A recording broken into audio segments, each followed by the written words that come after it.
Traditional counseling doesn't work, not because it fails to confront relationship challenges, but because it overlooks pre existing underlying issues that occurred during your childhood. Let's not talk just about now. Let's go back. Back to when you first met each other. Remember that special time? When you were inseparable. This series will help you reignite that connection or find an even better match to share that wonderful experience with. Welcome to the 30-Day Love Challenge. Get ready for an incredible journey. Good morning, and welcome to the 30-Day Love Challenge. Now, before I go on any further, you know the YouTube standards. Ensure that you like this video, give it a thumbs up, and subscribe to the channel. But also, I would love for you to purchase a copy of either one of my two new books, The Red Book or Salty People. Now, these books will help along with the course. Now, before I can teach you over these 30 days how to love, I must teach you why it is that we are challenged to love. Now, since you were born, and since just about anybody was born, all children know how to love. You ever seen an angry baby? No. All babies love anybody. A baby could walk into a room to the meanest person, look up at them with their arms wide open, and give them a hug. So what happened? What happened to the time between you were a child and the time that you grew up when you were challenged to love the person you swore to love, be that male or female? So what we have to consider is that if you do not change the person you are now, love will move from you. Whatever we like stays, whatever we don't moves on. So what happened is a lot of us have master's and doctorate degrees in love. Negative love, not positive. You see, the longest school you ever attended in life was not in a public school. It was not even in a college. The longest school most of us attended, where we learned about love, was in our home. So for most of us, 18 years we spent with our parents. Now, you could either have one parent or two. And when I was on the radio, they constantly talked about single homes. But this still adds another parent or another figure to the house when they're brought over for a relationship or sex. Now, in all those years, a lot of people learned what love is and what love isn't. So by the time they get to be an adult, they're not acting on what love truly is. They're acting on their parents' say so, their parents' shortcomings, or their parents' progress. In all the years that I counsel couples and individuals, I never met anybody who was living their own life. Most people were living either for or against their own upbringing. This means that if you love your parents, you live for their upbringing. And in this case, most people stay close to their parents when it's time to leave home. They get the job near their parents or on the block. They get the home there, and they just don't leave. Now, if you lived against your upbringing, say you did not like them, this will definitely affect the way you feel about somebody you're in love with. Those people leave home. In some cases, they never look back. They move halfway across the country, but they do something different.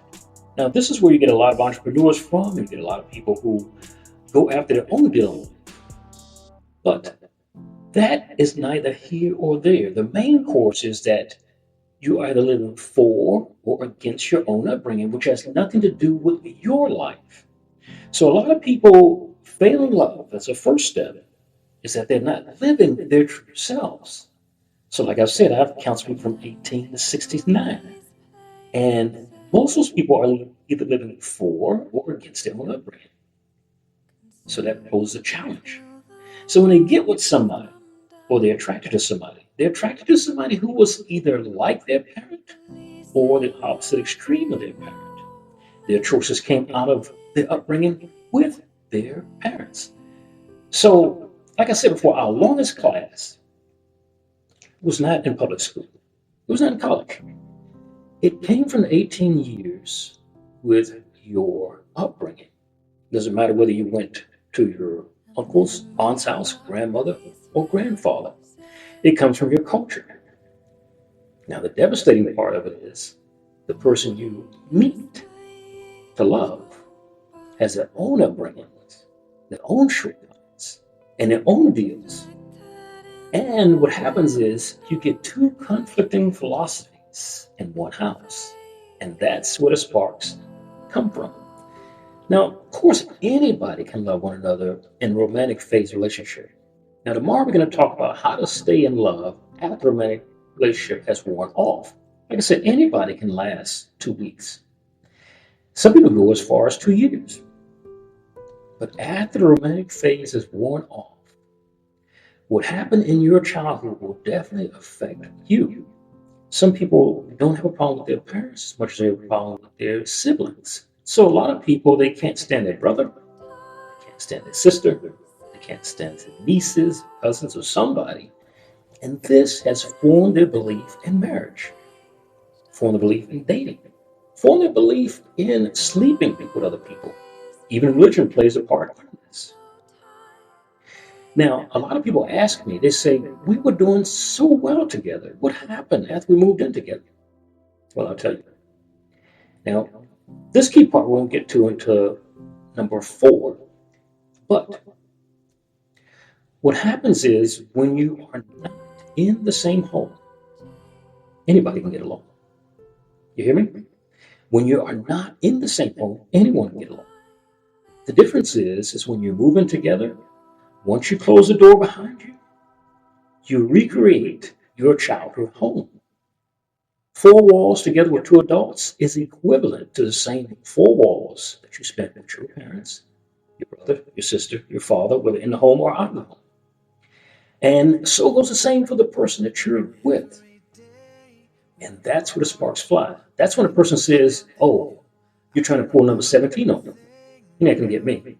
The woman tells the guy, you think you're my father? You're trying to control me? The guy tells the woman, what are you trying to be, my mother? It goes from a relationship that's based on sexuality for the guy, commitment or longevity for the woman, to a relationship where the guy says, she doesn't cook around the house. She doesn't clean. She's not the kind of woman I thought she was. When in actuality, most guys don't go for women like that. Most guys go for how women look sexually or physically, or how their buddies might think, or what their parents would think of this woman.